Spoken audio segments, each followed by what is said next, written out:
अमित सिंह चौहान जी, दिल्ली से। श्री हरिवंश महाराज जी, आपके चरणों में दंडवत प्रणाम। महाराज जी, क्या शरीर पर आने वाले रोग, कष्ट, मनोकामनाओं की पूर्ति के लिए शिवलिंग और मंदिरों में जो रोग शोक आते हैं उसके लिए शिवलिंग या मंदिरों में जो टोटके की क्रिया बताई जाती है, क्या उनका कोई महत्व होता है? क्या हमें संकट की निवृत्ति के लिए केवल नाम जप करने से मात्र? ऐसा है कि जैसे हम भगवान शंकर में जल चढ़ा रहे हैं, बिल्व पत्र चढ़ा रहे हैं, बैठ करके हम वहाँ मंत्र जप रहे हैं, नाम जप कर रहे हैं और ये भावना कर रहे हैं कि हमारा रोग नष्ट हो जाए, तो जिस कोटि का पाप से रोग हुआ है उस कोटि का जब आपका जप हो जाएगा तो उस पर प्रभाव दिखाई देने लगेगा। ये टोटका नहीं, ये अनुष्ठान है।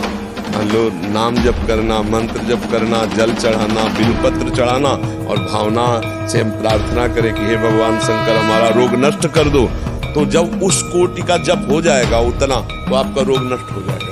हाँ, ये जरूर है कि उस कोटि का होना चाहिए, जितने को आपका पाप का फल जो रोग आया है उतना जब आपका जप और पुण्य होगा और आप चाहोगे तो उसका फल मिलेगा, तो आपका रोग नष्ट हो जाएगा। क्योंकि भावी मेट सके त्रिपुरारी, भगवान शंकर में सामर्थ्य है, वो भावी को भी मेट सके, आने वाले प्रारब्ध को भी मिटा देते हैं। तो बड़ी सामर्थ्य करुणा शंकर भगवान में, तो आप ऐसा कर सकते हैं। शिवलिंग में जाके जल चढ़ाना, बैठ करके बिल्वपत्र चढ़ाना, बैठ करके नाम कीर्तन करना, नाम जप करना, तो उससे उसका फल ये मांगना कि हमें निरोग कर दो। तो जितना पाप है उससे जब बढ़कर नाम जप हो जाएगा तो आपका रोग नष्ट हो जाएगा। ऐसा, इसे टोटका नहीं कहते, इसको आराधना कहते हैं, शिव आराधना। ठीक है, टोटका शब्द अलग है, शिव आराधना शब्द अलग है।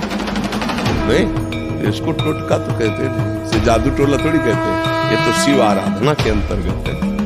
आपको टोटका लगता है क्या? नहीं महाराज जी, आपके पूजा मंदिरों में अगर कुछ और बताया जाता कि ये पूजा कराओ आपकी मनोकामना पूरी कराओ वाली नहीं हम कह रहे, करने वाली कह रहे हैं।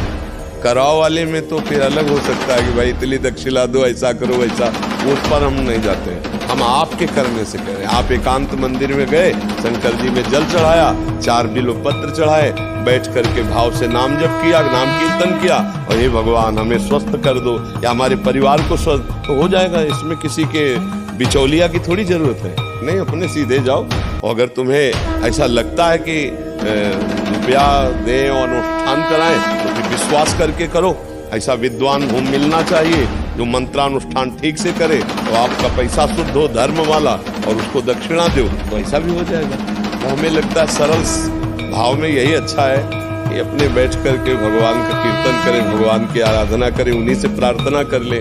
ये तो उत्तम बात है। तो खूब रुपया बढ़ा हो तो आप ऐसा भी कर सकते हो। रुपया बहुत ज्यादा है क्या है? नहीं, धर्म मतलब अनुष्ठान की बात करते हो ना, तो उसके लिए स्वयं जाओ, जल चढ़ाओ, साष्टांग दंडवत करो, अपने शंकर जी है। आप पत्र चढ़ाए, बैठ के नाम कीर्तन की, हृदय से लगा के रोए, प्रभु आप ही सहारा हो, सब बढ़िया हो जाएगा। वो भाव देखते हैं, रुपया से कृपा नहीं होती, भाव से कृपा होती। अगर दैन्य हो जाओ तो भगवान से प्रसन्न हो जाएंगे, वो प्रसन्न हो गए तो बहुत बढ़िया मंगल हो जाएगा।